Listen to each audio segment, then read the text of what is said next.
Kita ketemu lagi di video mengenai halaman mesin, dan pada kali ini saya akan mempresentasikan tentang kegagalan yang disebabkan oleh beban atau gaya yang statis. Nah, pertama kata-katanya statis dulu. Nah, ada kata-kata statis di sini. Nah, tentunya ada kata dinamis nanti. Statis artinya konstan, tidak berubah terhadap waktu. Nah, kegagalan yang terjadi dipengaruhi oleh beberapa asumsi dan situasi yang kita hadapi. Yang pertama, kita mau tanya, materialnya gimana? Ya. Oh, ada yang lihat, ada juga yang getas. Nah, lalu juga kemudian ada yang ketiga, material yang kita pakai itu punya cacat bawaan nggak dari pabriknya sana. Ya, kalau punya, kecacatan itu bisa dipakai sebagai dasar untuk meramalkan kegagalan. Ya. Namanya adalah teori kegagalan berdasarkan mekanika retak atau fracture mechanics. Nah, inilah materi dari video mengenai kegagalan yang disebabkan oleh beban statis. Nah, kita sekarang langsung saja maju. Pertama, kita mau bicara mengenai yang material yang getas dan yang liat. Jadi pertama, kita tahu sifat material, terutama kekuatan, kita dapatkan dari uji tarik. Seperti ini. Dan uji tarik ini akan memberitahu pada kita berapakah regangan pada saat material tersebut gagal, entah putus kalau untuk material itu putus gitu ya, jadi gagal F di situ ada kata-kata fracture atau pecah jadi dua. Nah, lalu kemudian berdasarkan sifat materialnya ada yang liat, jadi bisa mulur sampai panjang sebelum dia patah. Ada juga yang material getas, nggak ada mulur atau mulurnya sedikit sekali sudah patah seperti ini. Nah, inilah yang membedakan material getas dan liat. Lalu tentunya pertanyaan kita, berapa angkanya yang membedakan liat dan getas? Angkanya adalah 5/100. Jadi kalau pada saat patah regangannya di atas 5/100, kita menggolongkan material itu sebagai liat, sedangkan kalau belum sampai atau di bawah 5/100 regangannya, yaitu regangan patah ini, kita menggolongkannya sebagai material yang getas. Sudah, jadi itu membaginya. Jadi yang pertama adalah materialnya getas atau liat. Nah, sekarang kita mau lihat yang liat dulu. Yang ductile material, kita perhatikan sekarang. Pertama yang ditanya setelah kita tahu bahwa material kita liat, kita tanya, ada keseragaman sifat nggak sepanjang arah X, Y, dan Z? Dengan kata lain, apakah materialnya isotropik atau tidak? Kalau tidak, kita pakai menggunakan teori yang disebut teori kegagalan Coulomb-Moore untuk material liat atau material ductile. Nah, bagaimana kalau ternyata materialnya punya keseragaman sifat sepanjang arah isotrop? Kita tanya lagi, mau konservatif atau mau berisiko? Ya. Nah, di sini ada dua untuk jawabannya. Ya, mau konservatif, kita pakai maximum shear stress, atau kita enggak, saya mau rada berisiko deh, kita pakai metode distorsi energi. Itulah bagaimana kita memilih metode kegagalan kalau materialnya liat. Nah sekarang, bagaimana kalau materialnya kertas? Nah kalau material kertas, langsung saja ditanya, mau aman atau mau rada berisiko? Aman. Pakai yang disebut brittle Coulomb More. Kalau bilang mau tidak aman, adalah berisikolah gitu, agak berani pakai modified More. Jadi di sini kita lihat ada 5 teori kegagalan yang mendasari sebuah perhitungan keamanan atau tidaknya sebuah pembebanan. Nah dari sini kita maju lagi. Material dibebani, bagaimana kita menggambarkan bebannya. Jadi yang pertama, material itu kita bebani 3 dimensi. Nah ini gambarnya, nah ini contoh. Jadi ini hanya contoh ya angka ini ya, tidak ada signifikansinya, hanya memberi contoh. Oh kira-kira informasinya gini toh, terdiri dari 6 buah angka. 3 buah tegangan normal, 3 buah tegangan geser.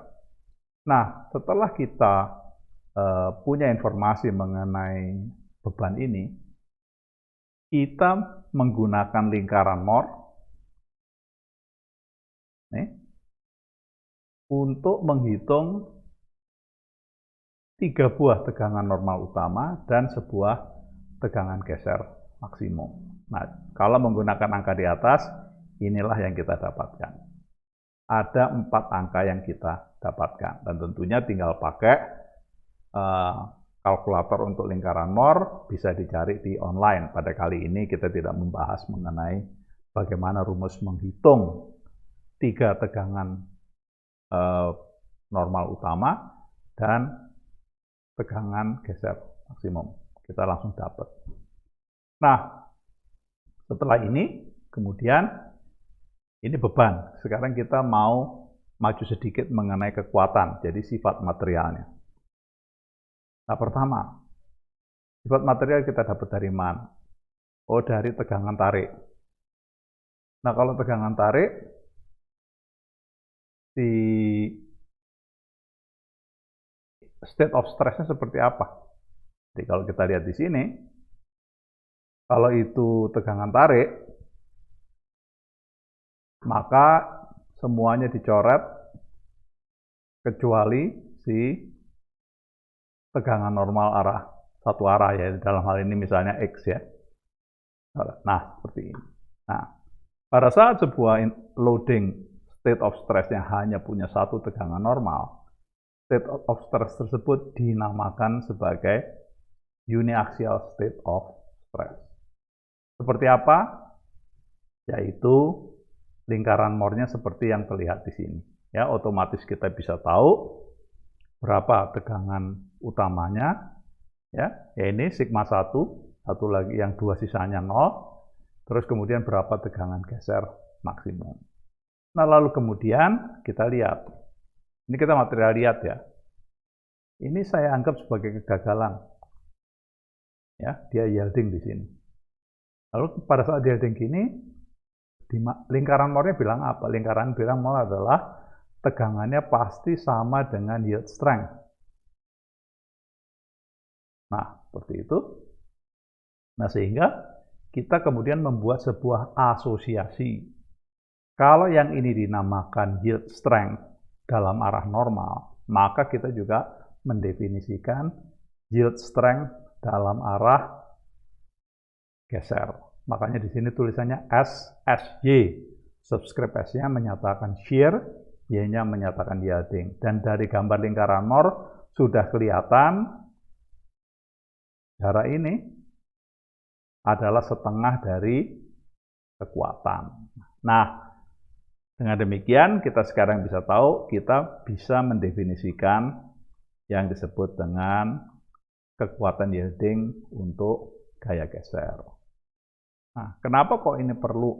Ya, kenapa kita mau tahu mengenai gaya geser ini? Karena pengamatan kita pada saat kita melakukan observasi.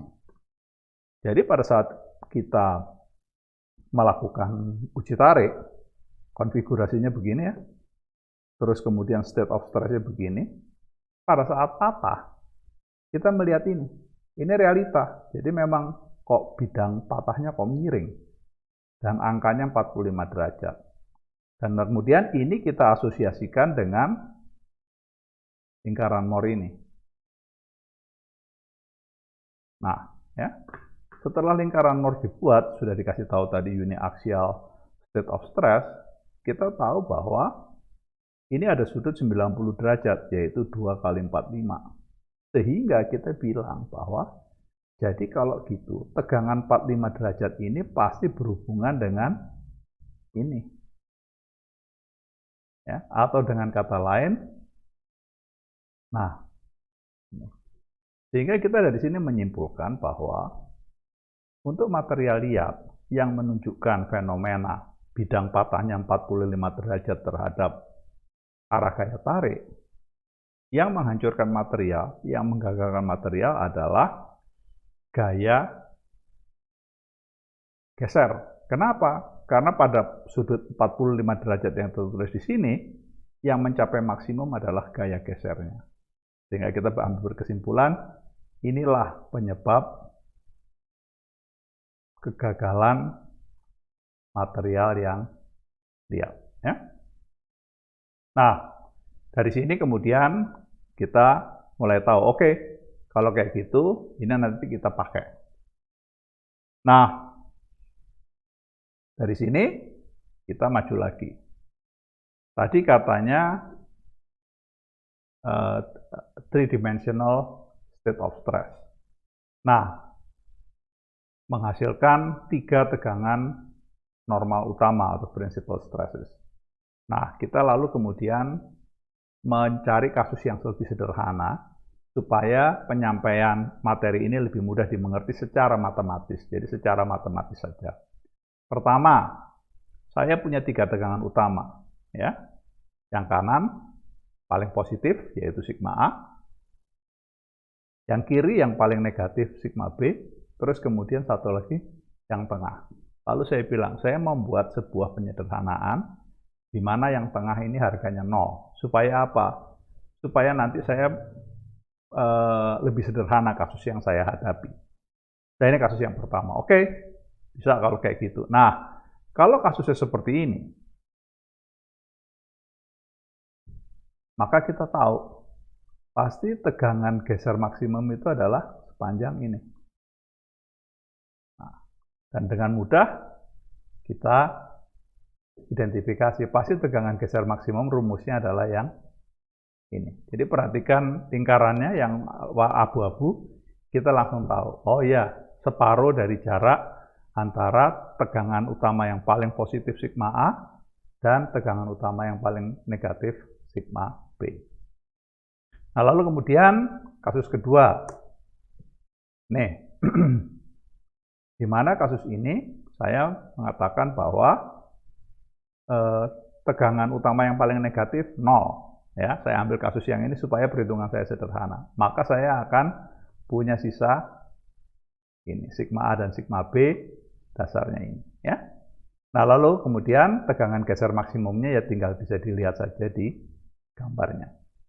Dan terakhir tentunya udah bisa ditebak. Sekarang yang 0 sigma satunya, yang paling positifnya 0. Maka kita mendefinisikan, oke, yang bukan 0 kita kasih nama sigma A, sigma B, di mana sigma A harus lebih positif daripada sigma B. Dan dengan mudah kita bisa melihat berapa tegangan maksimumnya. Nah, jadi di sini dengan penyederhanaan ini pusat perhatian saya sekarang ke sigma A dan sigma B saja, ya. Karena yang lain 0, ya. Jadi kita lihat semua rumusnya hanya dipengaruhi oleh sigma A dan sigma B, ya. Yang bukan sigma A, sigma B harganya 0. Jadi nanti lebih mudah bisa divisualisasi. Nah, dengan penyederhanaan ini sekarang kita mulai maju. Pertama, kita mau pakai maximum shear stress. Ya, mana itu ini? Yang kanan ini? Nah, ini. Nah, yang kanan ini situasinya apa? Material liat, sifatnya seragam pada semua arah, terus kita main aman, konservatif. Nah, lalu kemudian langsung saja digambar lingkaran Moore seperti ini, kita tinggal bilang, oke, mana tegangan geser maksimumnya? Ini. ya, yaitu ini. Nah, dan kita bilang harus lebih kecil dari rasio antara kekuatan geser maksimum, perhatikan ya, bukan SY tapi SSY, dibagi factor of safety. Nah, ini adalah mengenai maksimum shear stress teori. Nah, lalu kemudian kita ingin menampilkan dalam bentuk grafik. Kenapa? Karena tadi kita punya 3 kasus, sehingga kita ingin tahu, kalau ini kita pakai ketiga kasus, seperti apa kejadiannya. Lalu kita gambar seperti ini. Jadi, pertama yang kita gambar adalah, ini ada sigma A, ini ada sigma B. Sudah tahu tadi kita sigma A, sigma B. Lalu kemudian kita punya perjanjian bahwa sigma A lebih positif. Jadi kita tidak perlu semua bidang biru ini, tapi kita hanya perlu separuhnya saja. Nah, separuh ini adalah yang sigma A lebih positif dari sigma B, ya. Seperti itu. Nah, sehingga dari sini kita lihat, oh ada 3 kasus ternyata. Ya. Di sini ditanya, mana beban kita? Ini. Ini. Ini. Di mana masing-masing berada di kuadran yang berbeda. Ya, ini kuadran yang 1 disebut case 1, ini di kuadran 4 kita nyebutnya case kedua, dan ini di kuadran 3 kita kebetulan juga nyebutnya case ketiga. Nah, ketiga kuadran ini mewakili ini ketiga situasi ini. Nah, lalu kemudian dari sini kita mau menghitung. Bagaimana caranya menghitung faktor keamanan? Nah, sederhana saja. Jadi, kita di sini ada OB. Mana ini OB? Nah, ini kita ambil OB itu sampai titik B. Dan otomatis Anda juga bisa tahu, oh OA pasti pakai sampai sini. Jadi, B-nya adalah kekuatan, A-nya adalah beban. Nah, ini. Jadi sederhananya ternyata, ternyata cuma perbandingan panjang ruas garis. Menghitung factor of safety. Nah, kemudian jangan lupa untuk kasus yang pertama, sigma A dan sigma B positif, jadi state of stress-nya seperti ini. Nah, kalau untuk kasus yang kedua, state of stress-nya 1 tarik, 1 tekan. Seperti ini, dan kita dengan mudah bisa melihat bahwa oh kalau kayak gitu mana bebannya, ini mana batas kekuatannya, ini ya, sehingga sekarang dengan mudah kita menghitung perbandingan ruas garis, kita dapat. Demikian juga dengan kasus yang ketiga. Kalau kasus yang ketiga ini semuanya tegangan tekan, sehingga dengan mudah kita bisa menghitung perbandingan panjang ruas garis sebagai factor of safety. Ya, ini bebannya, dan ini adalah kekuatannya. Jadi inilah yang meringkaskan mengenai teori kegagalan maksimum shear stress untuk material yang liat, isotrop, dan kita pinginnya aman, konservatif. Dengan ini kita sekarang bisa maju ke kriteria kegagalan yang selanjutnya, yaitu mengenai yang kedua, di mana apa? Dia tidak konservatif.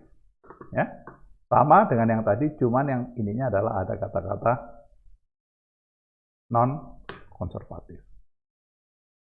Ini yang menjadi pembeda. Ya. Teorinya disebut distortion energy teori. Nah, sehingga kita perhatikan dulu. Ada sebuah definisi yang namanya von Mises stress, di mana von Mises stress merupakan fungsi dari tegangan utama, yaitu sigma 1, sigma 2, sigma 3. Ya. Nah, kita sudah membahas tadi, kita akan menyederhanakan menjadi tegangan atau plane stress, di mana 1 dari 3 tegangan ini harganya 0. Nah, sehingga kalau kita aplikasikan sekarang, nih, untuk plane stress, kita cuma punya sigma A dan sigma B. Nah, sehingga sekarang kita oke, kalau kayak gitu saya akan mapping lagi ke gambarnya untuk kasus plane stress. Lagi-lagi kejadiannya sama. Nah, kita hanya tertarik yang sigma A-nya lebih positif daripada sigma B, jadi diambil yang sisi kanannya saja. Lalu kemudian tentunya ada 3 daerah utama, ya, kuadran 1, kuadran 4, dan kuadran 3. Untuk kasus yang plane stress, rumusnya juga sudah diberikan bentuknya seperti ini, ya, sehingga dengan mudah sekarang, oke, kalau saya tahu seperti ini, factor of safety-nya berapa? Factor of safety-nya adalah rasio antara kekuatan luluh, yield strength, dibagi tegangan von Mises. Nah, demikianlah mengenai teori kegagalan dengan menggunakan teori distorsi energi. Ya. Kita langsung sekarang maju ke contoh soal. Contoh soalnya begini, kita punya sebuah material dibebani. Pertama, mana bebannya? 3 dimensi. Oh, oke. Nih, gitu ya. Nah, ini nggak 3 dimensi, 2 dimensi. Lalu kemudian kita tanya, materialnya isotrop nggak? Nah, dia bilang isotrop, makanya di sini tensile sama compression sama sifatnya, yaitu sebesar 100 kPa per square inch. Terus kita tanya, materialnya ini bagaimana? Oh, waktu fraktur pada uji tarik, tegangan yang terjadi adalah 0,55, sehingga kita bilang, oh kalau gitu materialnya ini liat. Dan kita sudah ingat, bahwa material liat kita akan pakai kriteria maximum shear stress atau pakai distorsi energi. Nah lalu, pertama ya kita harus cari dulu tegangan utamanya. Nah, tegangan utamanya dengan mudah bisa didapatkan pakai kalkulator lingkaran Mohr, ya, dan kelihatan bahwa ada yang 0, yaitu tegangan utama yang paling negatif. Dari sini sekarang ketiga angka ini, sigma A, sigma B ini, oh maaf, sigma A, sigma B, kedua angka itu yang karena sigma 3-nya 0 nggak kita pakai, kita bawa ke kriteria kegagalan kita. Nah ini gambarnya kelihatan, ini gambar maksimum shear stress teori, sehingga kita tahu sigma A, kita tahu sigma B, kita lihat dua-duanya positif, oh ini pasti ada di kuadran 1, yaitu case yang pertama ini. Sehingga dengan mudah bisa dihitung, ya, berapa ini harganya, ketemu harganya sekian. Jadi sederhananya ini hanya persoalan perbandingan panjang garis. Selesai sampai di sini. Dan kita masih ingat ini adalah yang konservatif. Lalu kemudian kita maju sini. Nah,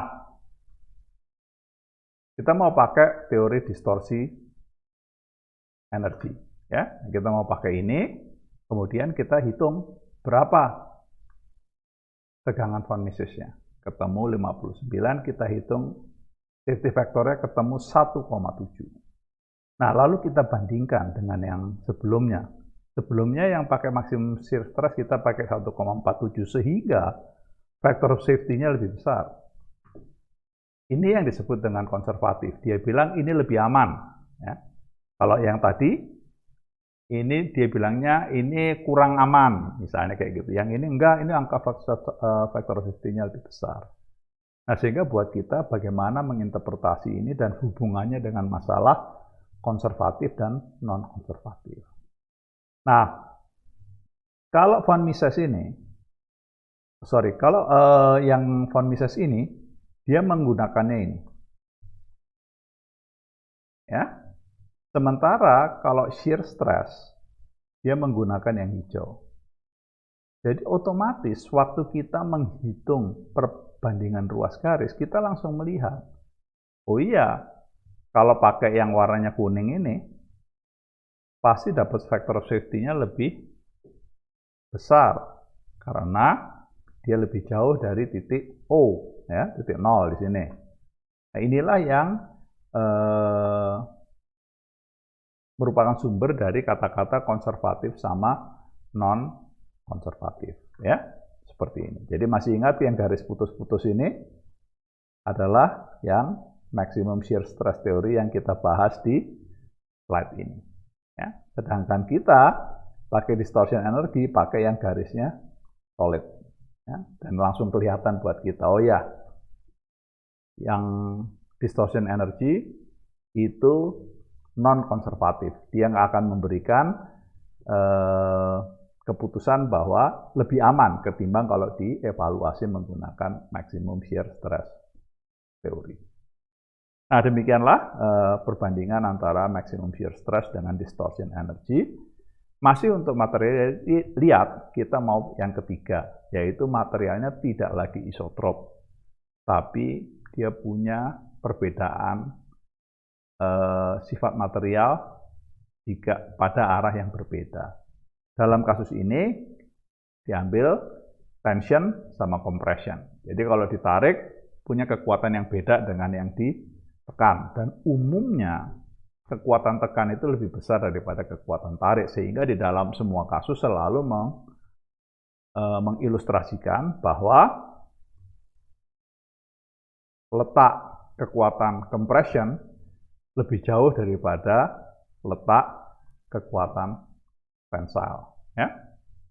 Nah ini, dan sehingga kemudian kita sekarang mau menggunakan diagram ini untuk analisa kita. Dan seperti biasa, pertama kita implementasikan asumsi kita bahwa sigma A lebih positif sigma B, sehingga kita hanya butuh yang sebelah kanan saja. Dan lagi-lagi ada 3 buah garis, sehingga akan ada 3 buah kasus. Ini yang pertama. Nah, yang pertama ini dia berdasarkan tensile saja. Lalu yang ketiga, ini berdasarkan compression saja. Dan tentunya yang berikutnya adalah kedua, ya ini dia berdasarkan compression dan tension strength sekaligus. Dan ini menutup pembahasan mengenai kegagalan beban statis untuk material yang liat, yaitu kita sudah membahas 3 buah, ya. Maximum shear stress konservatif, distortion energy tidak konservatif, keduanya untuk material yang isotrop, dan yang terakhir adalah kegagalan Coulomb-Moore, teori kegagalan Coulomb-Moore untuk material liat, dan Coulomb-Moore membatasi pada material yang non-isotrop.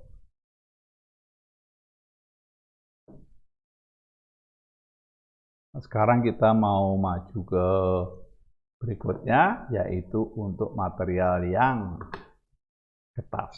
Nah, kalau material yang getas, otomatis kita menganggap dia tidak isotrop, ya, otomatis. Terus ya, sehingga ada kata-kata tensile, ada kata-kata compression strength. Lalu, kekuatannya bukan kekuatan luluh, karena material getas tidak memperlihatkan gejala luluh, tapi langsung kekuatan patah, yaitu ultimate strength di tensile dan compression. Nah, kita mulai sekarang dari yang konservatif dulu, ya. Nah, namanya sama, Coulomb-Moore, ya. Cuman ini untuk material yang getas. Nah, gambarnya sudah jelas, ya. Nah, di sini ada namanya mesti SUT, ultimate tensile, SUC, ultimate compressive. Nah, ada 3 kasus tergantung dari tanda positif dan negatif dari sigma A dan sigma B. Nah, untuk yang keduanya positif, dengan mudah bisa dilihat atau bisa dilacak bahwa ini persamaan faktor keamanan. Untuk yang kasus satu tarik satu tekan untuk sigma A dan sigma B, kita bisa langsung menghitung dengan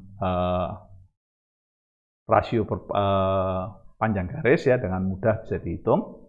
Dan untuk kasus yang ketiga di mana sigma A dan sigma B kedua-duanya kompresif juga bisa dihitung. Jadi ini betul-betul hanya menghitung perbandingan panjang ruas garis. Nah, setelah ini kita mau maju ke yang terakhir untuk ductile material, yaitu yang disebut modified more. Ya.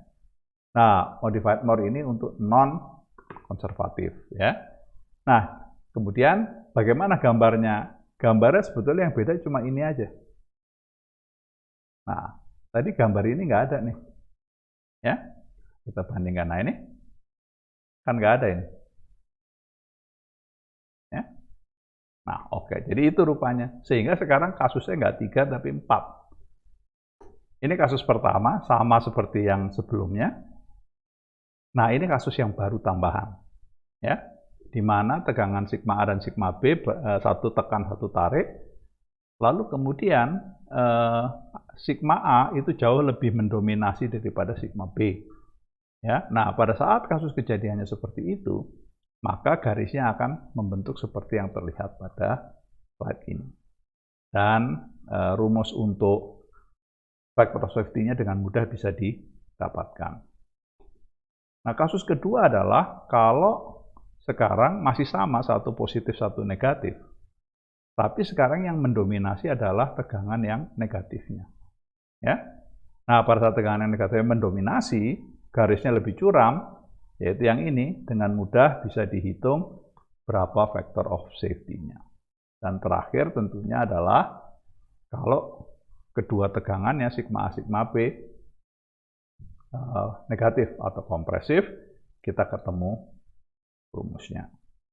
Nah, demikianlah rumus factor of safety untuk berbagai situasi bila kita menggunakan modified more failure criteria. Nah, kita sekarang mau maju sedikit membandingkan ini modified more dengan Coulomb more. Ya, ini kita bandingin. Ini bandinginnya paling enak gimana ini? Bentar. Nah, ini. Nah, membandingkannya adalah dengan menarik garis merah ini. Ini ada garis merah ini. Yaitu garis yang kita dapatkan di kriteria yang sebelumnya, yaitu Coulomb more. Nah, inilah garis yang membedakan antara Coulomb more dengan modified more. Dan kemudian tentunya yang segitiga warna biru muda ini merupakan pembeda. Dan kita lihat bahwa yang modified more ini lebih jauh dari titik O. Yang Coulomb more yang garis merah lebih dekat ke titik O. Sehingga otomatis modified more akan memberikan factor of safety yang lebih besar. Itu sebabnya dia disebut non-konservatif. Nah, dengan ini kita sudah membahas mengenai kriteria kegagalan kalau materialnya kertas, satu pakai Coulomb more, satu pakai modified more, dan kita sudah membahas juga untuk material yang siap. Nah, ini adalah akhir dari kriteria kegagalan untuk kertas. Sehingga sekarang kita mau maju ke teori kegagalan yang ketiga untuk beban statis, yaitu apa yang disebut dengan fracture mechanics. Nah, fracture mechanics mengasumsikan bahwa benda yang kita miliki itu punya cacat bawaan dari awal. Ya, pada saat material itu dibuat pertama kali, misalnya, dia dicor, besi cor, terus kemudian nanti besi cornya dimacem-macemin sampai berbagai macam proses sampai jadi barang kita. Nah, pada saat besi cor itu sendiri kita tentunya mengasumsikan dia sempurna, tapi fracture mechanics mengatakan mesti ada cacat awal di situ. Dan cacat awal itu makin lama akan makin memburuk. Ya. Nah, bagaimana cacat awal itu? Cacat awal itu dinamakan initial crack. Ya. Nah, gimana bayanginnya paling gampang? Paling gampang tuh bayangin itu pakai roti. Ya. Pakai roti. Nah, kalau saudara lihat roti luar utuh itu, kelihatannya rotinya padat ya. Tapi kalau saudara potong, saudara akan lihat apa yang dilihat di sini. Ya. Nomor 1. Nah, ini pasti ada ini. Ya. Nah, ini yang disebut initial crack. Ada lagi yang ini. Ini juga disebut initial crack. Nah, inilah dasar dari fracture mechanics yang mengasumsikan bahwa selalu ada initial crack. Nah, lalu kemudian kita membedakan menjadi dua kasus.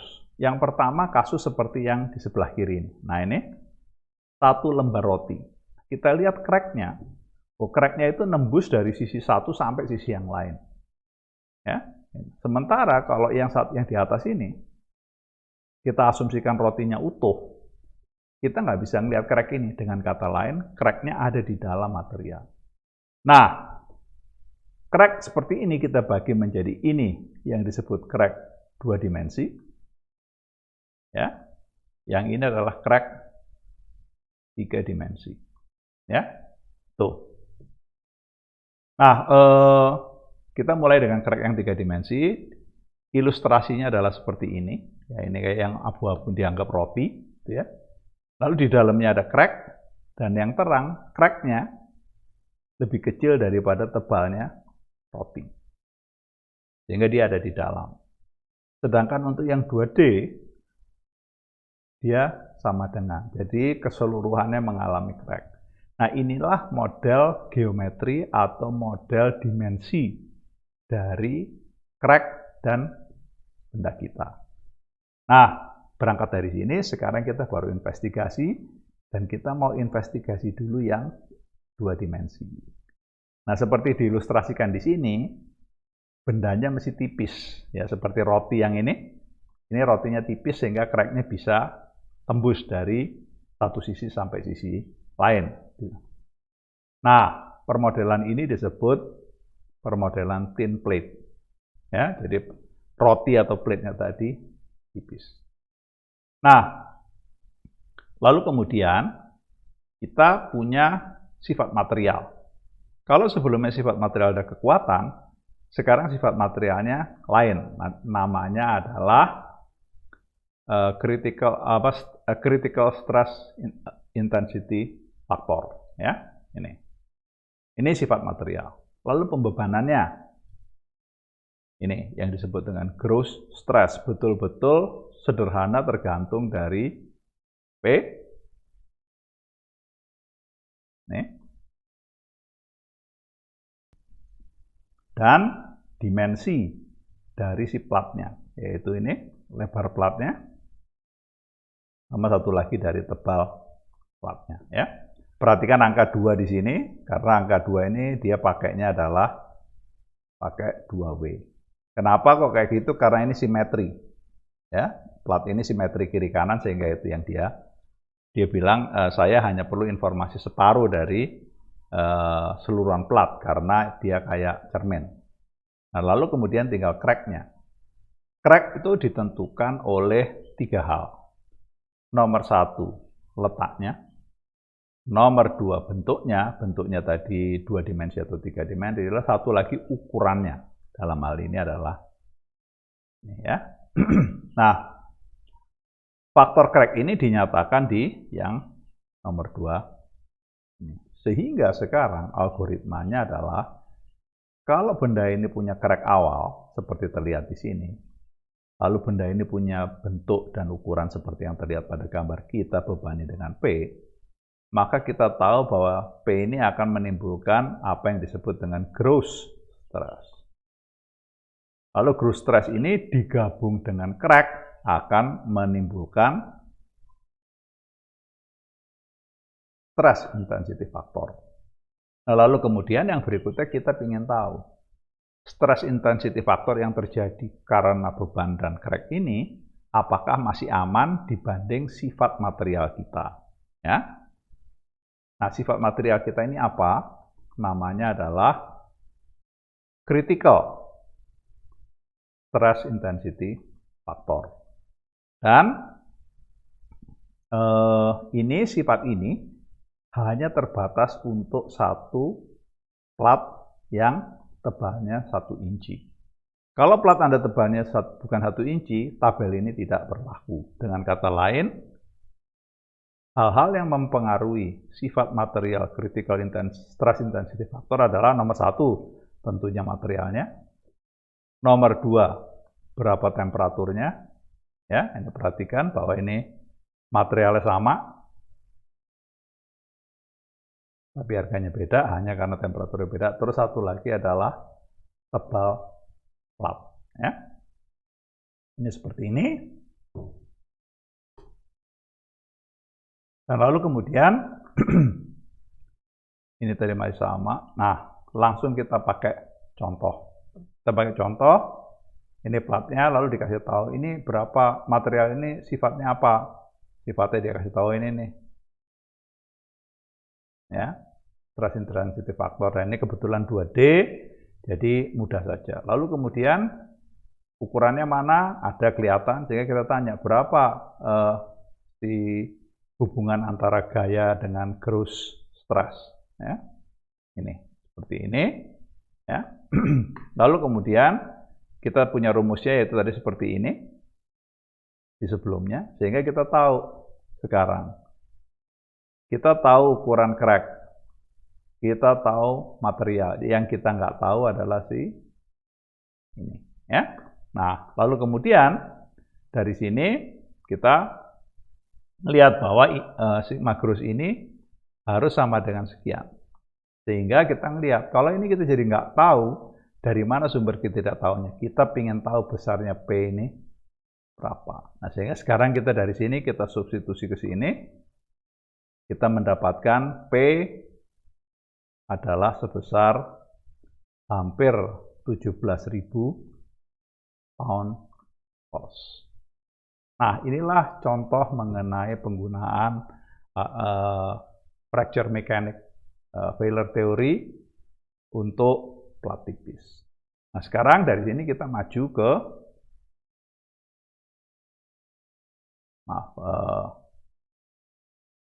kita maju ke sini. Sekarang kita pakai thick plate. Jadi crack-nya 3 dimensi, yaitu inside ada di dalam. Lalu bebannya adalah beban tarik seperti terlihat pada di sini. Nah, lalu kemudian rumusnya adalah ini. Ini rumus yang paling penting ya. Jadi harus saya seperti ini. Nah, KI ini rumus yang paling penting. Ya.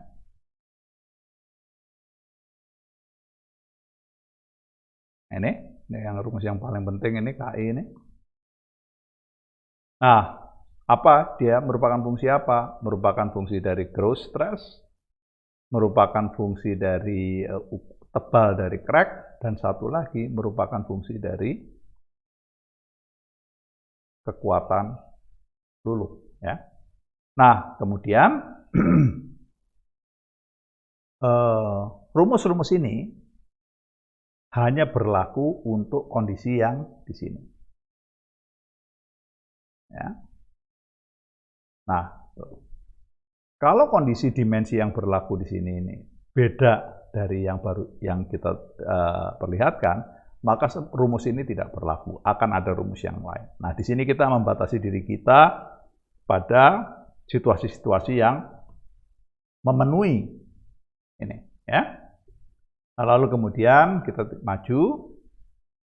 Nah, mana barangnya? Oh, ini. Jadi lagi-lagi tergantung dari material, tergantung dari temperatur, lalu kemudian tergantung juga dari bentuk bendanya. Ada yang plat, ada yang bar, ya, ada yang bentuk-bentuk yang sembarang yang mengalami proses tempa. Dan kemudian juga ada kisaran. Jadi harganya tidak tetap. Tidak satu harga, tapi ada kisarannya. Ya, ada rentangnya. Misalnya seperti itu. Nah, ini adalah satu kumpulan kecil dari data mengenai critical stress intensity factor, ya, yang tergantung dari material, heat treatment, sama product form. Langsung contoh, nah ini rumusnya tadi. Terus kasus kita seperti ini, ya, tebal, lalu kita dikasih tahu ini sifat materialnya apa, dikasih tahu ini. Apalagi, nih, terus dikasih tahu juga, sigma gross yang terjadi adalah sebesar sekian. Gitu. Sehingga kita ingin tahu sekarang di sini, ini tebal crack-nya harus lebih kecil dari berapa supaya materialnya tidak gagal. Jadi yang dicari sekarang adalah si ininya, ya. Ini hanya permainan matematik aja lah ya. Yang dicari adalah satu dari 4 variabel ini. Kan variabelnya ada 4, ada stress intensity factor, ada gross stress, ada ukuran dari crack, dan ada satu lagi kekuatan yield. Ya sudah, tinggal dimasukkan saja. Ya, ini masuk ke sini. Ya, seperti lihat di sini.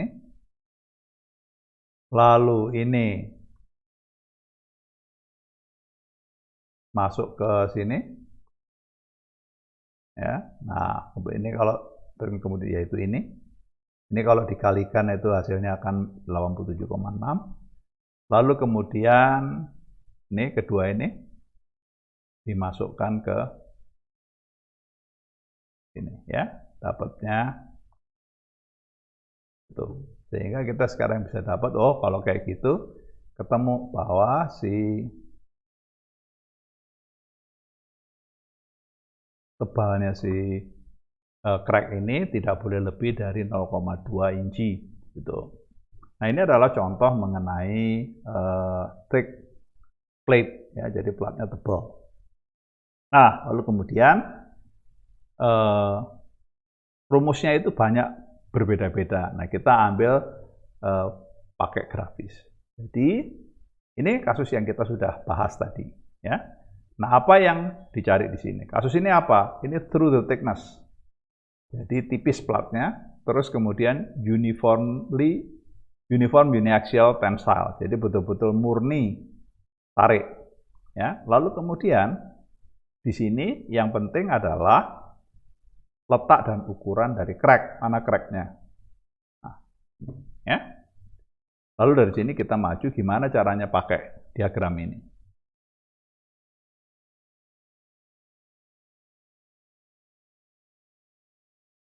Cara pakai diagram ini pertama kita lihat berapa ukuran, bukan. Jadi kemudian dari sini apa yang mau kita dapatkan? Yang kita mau dapatkan itu 2 rumus ini.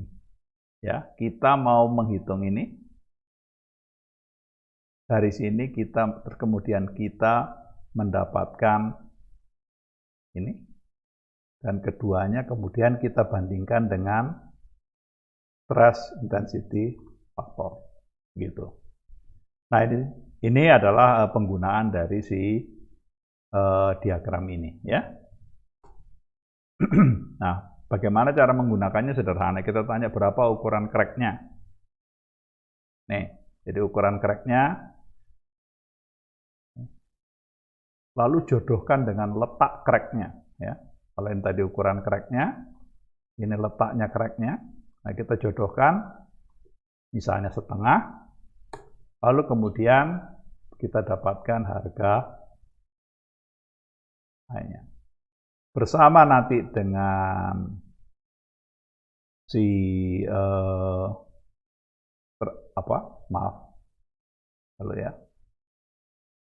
bersama dengan KO, yaitu yang disebut stress intensity factor, kita akan mendapatkan Y yang disebut dengan configuration factor. Configuration apa? Configuration dari plat, gaya, ukuran crack, sama letak crack. Itu. Ya. Nah, ini yang lain lagi. Perhatikan gambarnya. Perhatikan gambarnya. Itu kemudian dikasih. Ini adalah untuk menghitung stress faktornya. Lalu kemudian ini adalah kurva-kurva yang berbagai letak dari si crack. Ya. Nah, ini untuk yang lain lagi. Sekarang crack-nya itu adanya di pinggir. Ya. Ini lain lagi. Sama crack-nya di pinggir, tapi gayanya juga ada di pinggir. Ya, ini disebut splitting force. Lalu kemudian ada yang di sini bending. Jadi bebannya adalah beban bending. Ya, terus crack-nya di pinggir sini. Ya. Nah, itu harus diperhatikan. Dan kemudian kita maju ke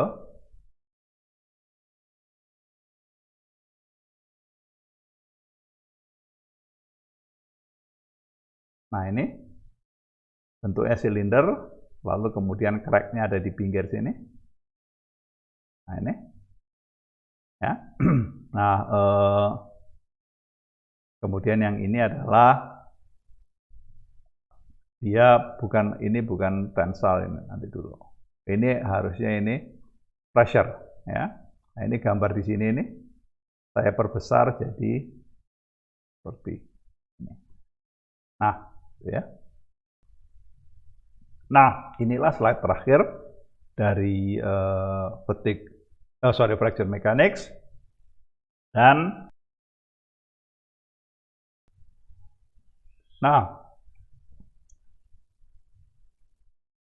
terima kasih atas perhatiannya. Nah, kita ketemu lagi di video berikutnya. Kalau ada pertanyaan atau ada komentar, silakan tulis di kolom di bawah ya. Dan jangan lupa, ini adalah keterangan singkat. Tentunya Anda tidak akan bisa mengerti, Anda harus baca bukunya. Jadi ini bukan sebuah materi yang otomatis menggantikan textbook. Terima kasih atas perhatiannya. Kita ketemu di video berikutnya.